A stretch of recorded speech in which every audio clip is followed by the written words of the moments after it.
ಡೆಲ್ಲಿಗೆ ಹೋಗೋದು ಬರೋದು ನಾನು ಕಾಮನ್ ಅಲ್ವಾ. ಡೆಲ್ಲಿಗೆ ನಮ್ಮ DCM ಅವರು ಹೋಗಿದ್ದರು. ಅವರು ಡಿಫೆನ್ಸ್ ಮಿನಿಸ್ಟ್ರನ್ನ ಭೇಟಿಯಾಗಿದ್ದರು. ರಾಜ್ಯದಲ್ಲಿ ಯಾವುದೋ ಒಂದು ಸಮಸ್ಯೆ ಅಥವಾ ಒಂದು ಅಭಿವೃದ್ಧಿ ಡಿಫೆನ್ಸಿನ ದೃಷ್ಟಿಯಿಂದ ಚರ್ಚೆ ಮಾಡಬೇಕು ಅಂತ ಅವರು ಹೋಗಿದ್ದಾರೆ.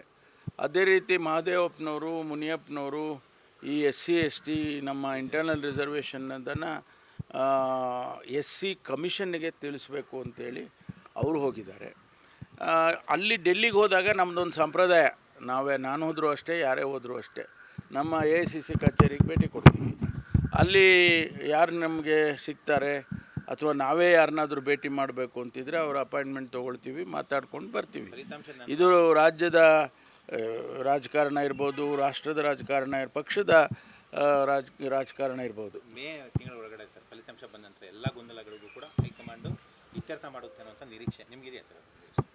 ನೋಡಿ, ನಮಗೆ ಇದೆಲ್ಲದಕ್ಕಿಂತ ಮುಖ್ಯವಾಗಿ ನಮಗೆ ರಾಜ್ಯದ ಜನತೆಗೆ ನಾವು ಮಾತು ಕೊಟ್ಟಿದ್ದೀವಿ, ಒಳ್ಳೆ ಆಡಳಿತ ಕೊಡ್ತೀವಿ. ನಾವು ಪ್ರಣಾಳಿಕೆ ಅಧ್ಯಕ್ಷ, ನಾನು ಪ್ರಣಾಳಿಕೆ ಬರೆಯುವಾಗ ನೀವು ಮೊದಲನೇ ಪೇಜಲ್ಲೇ ನೋಡಿ, ನಾವು ಈ ರಾಜ್ಯಕ್ಕೆ ಒಂದು ಒಳ್ಳೆಯ ಆಡಳಿತವನ್ನು ಕೊಡ್ತೀವಿ, we give A good governance ಅಂತ ಹೇಳ್ಕೊಂಡಿದ್ದೀವಿ.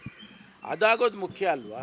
ನಮ್ಮ ಒಳಗಡೆ ರಾಜಕಾರಣ, ಒಳಗಡೆ ಗೊಂದಲ ಇವೆಲ್ಲ ಯಾವಾಗಲೂ ಇರುತ್ತೆ. ಆದರೆ ಮುಖ್ಯವಾಗಿ ರಾಜ್ಯದ ಜನತೆಗೆ ನಾವು ಆಶ್ವಾಸನೆ ಏನು ಕೊಟ್ಟಿದ್ದೀವೋ ಅದು ಮಾಡಬೇಕು. ಅಹಿಂದ ಸಮಾವೇಶ ಹುಬ್ಳಿನಲ್ಲಿ ಮಾಡಬೇಕು ಅನ್ನೋ ಚರ್ಚೆ ನಡೀತಾ ಇದೆ. ಸತೀಶ್ ಜಾರಕಿಹೊಳಿ ಕೂಡ ಅದೇ ಚರ್ಚೆ ಮಾಡೋದಕ್ಕೆ ಹೋಗಿದ್ದಾರೆ ಅಂತ. ಅಹಿಂದ ಸಮಾವೇಶಕ್ಕೆ ಅಹಿಂದ ನಾಯಕರು ತೊಡಕು ಮಾಡ್ತಾ ಇದ್ದಾರೆ, ಕೆಲವು ರಾಜ್ಯ ನಾಯಕರು ತೊಡಕು ಮಾಡ್ತಿದ್ದಾರೆ ಅನ್ನೋಂಥ ಆರೋಪ. ಹುಬ್ಳಿನಲ್ಲಿ ಸಮಾವೇಶ ಮಾಡಬೇಕು ಅಂತ 25 ವರ್ಷ ಆಗಿದೆ ಅಹಿಂದ ಸಮಾವೇಶ ಪ್ರಾರಂಭ ಆಗಿದ್ದೇ ಆ ಸಮುದಾಯಗಳು ಇನ್ನೂ ಅನೇಕ ಕ್ಷೇತ್ರಗಳಲ್ಲಿ ಮುಂದುವರೆದಿಲ್ಲ. ಶೈಕ್ಷಣಿಕವಾಗಿ ಹಿಂದೆ ಬಿದ್ದಿದ್ದಾರೆ, ಔದ್ಯೋಗಿಕವಾಗಿ ಹಿಂದೆ ಬಿದ್ದಿದ್ದಾರೆ, ಆರ್ಥಿಕವಾಗಿ ಹಿಂದೆ ಬಿದ್ದಿದ್ದಾರೆ, ಸಾಮಾಜಿಕವಾಗಿ ಅಂತೂ ಹಿಂದೆ ಬಿದ್ದಿದ್ದಾರೆ. ಅದಕ್ಕೆ ಅವರಿಗೆ ಉತ್ತೇಜನ ಕೊಡಬೇಕು ಅನ್ನುವ ಕಾನ್ಸೆಪ್ಟಿಂದನೇ ಅಹಿಂದ ಪ್ರಾರಂಭ ಆಗಿದ್ದು. ಈಗ ಮತ್ತೆ ಅದನ್ನು ನಾವು ಹೇಳಬೇಕಾಗ್ತದೆ, ಯಾಕೆಂದರೆ ಅದು ಇನ್ನೂ ನಮಗೆ ಕಾರ್ಯಗತ ಆಗಬೇಕಲ್ಲ. ಸಂಪೂರ್ಣವಾಗಿ ಆ ಸಮುದಾಯಗಳು ಸಮಾಜದ ಮುಖ್ಯವಾಹಿನಿಗೆ ಬರೋದಾದರೆ ಸಂತೋಷ. ಅಲ್ಲಿವರೆಗೂ ನಾವು ಇದನ್ನು ಮಾಡಲೇಬೇಕಾಗ್ತದೆ.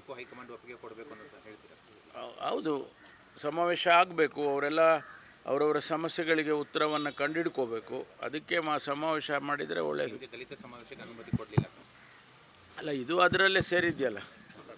ಅಹಿಂದ ಅಂದರೆ ದಲಿತರು ಸೇರಿದ್ದಾರೆ. ಜಾತಿ ಜನಗಣತಿ ವರದಿದ್ದು ಸರ್ 420 ಕೋಟಿ ಖರ್ಚಾಗಿದೆ. 1.25 ಲಕ್ಷ ಸಿಬ್ಬಂದಿನ ಯೂಸ್ ಮಾಡ್ಕೊಂಡಿದ್ದಾರೆ. 12 ಆಯೋಗ ರಚನೆ ಆಗಿದೆ. ಆದರೂ ಒಂದು ತಾರ್ಕಿಕ ಅಂತ್ಯ ಇವತ್ತವರೆಗೂ ಬರೋಕ್ಕಾಗಿಲ್ಲ. ಇದರಲ್ಲಿ CM ಸೋತ್ರ ಈ ಹಂತದಲ್ಲಿ ಅನ್ನೋ ಪ್ರಶ್ನೆ. ಇಲ್ಲ, ಸೋಲೋ ಪ್ರಶ್ನೆನೇ ಇಲ್ಲ. ಬಟ್ ಹೆಚ್ಚು ಮಾಹಿತಿ ನನಗೆ ಅದ್ರ ಬಗ್ಗೆ ಇಲ್ಲ. ಹಾಗಾಗಿ ನಾನು ಹೇಳೋದಕ್ಕೆ, ರಿಯಾಕ್ಟ್ ಮಾಡೋದಕ್ಕೆ ಸಮರ್ಥನಲ್ಲ. ವಿನಯ್ ಕುಲಕರ್ಣಿ ಅವರ ಪ್ರಕರಣದಲ್ಲಿ ಅವರ ಕನ್ವಿಕ್ಟ್ ಆಗಿದ್ದಾರೆ. ಶಾಸಕ ಸ್ಥಾನದಿಂದ ಅನರ್ಹ ಆಗಬೇಕಿತ್ತು. ಏನಾದರೂ ಮಾಹಿತಿ? ಅದು ಪ್ರೊಸೀಜರಲ್ಲ. ಅದು ಸ್ಪೀಕರು ಮತ್ತು ಅವರಿಗೆ ಬಿಟ್ಟಿರ್ತಕ್ಕ ಕಾನೂನು ವ್ಯವಸ್ಥೆಯಲ್ಲಿ ಯಾವ ರೀತಿ ಮಾಡಬೇಕೋ ಅದನ್ನು ಪ್ರೊಸೀಜರಲ್ಲಿ ಮಾಡ್ತಾರೆ. ಅದು 1 ದಿನ ಡಿಲೇ ಆಗ್ಬೋದು, 2 ದಿನ ಡಿಲೇ ಆಗ್ಬೋದು. ಅದನ್ನು ಯಾರೂ ಕೂಡ ಉಲ್ಲಂಘನೆ ಮಾಡೋಕ್ಕಾಗೋದಿಲ್ಲ.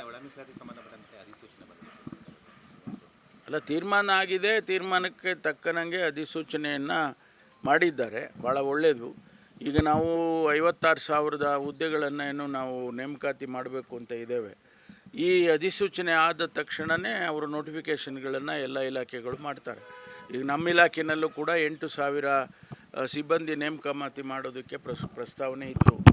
ಈಗ ನಾವು ನೋಟಿಫಿಕೇಷನ್ ಇಮಿಡಿಯೇಟಾಗಿ ಮಾಡ್ತೀವಿ. ಈಗಾಗಲೇ ನಮಗೆ ಫೈನಾನ್ಸ್ನವರು ಕ್ಲಿಯರೆನ್ಸ್ ಕೊಟ್ಟಿದ್ದಾರೆ. ಇಮಿಡಿಯೇಟಾಗಿ ನೋಟಿಫಿಕೇಷನ್ ಮಾಡ್ತೀವಿ.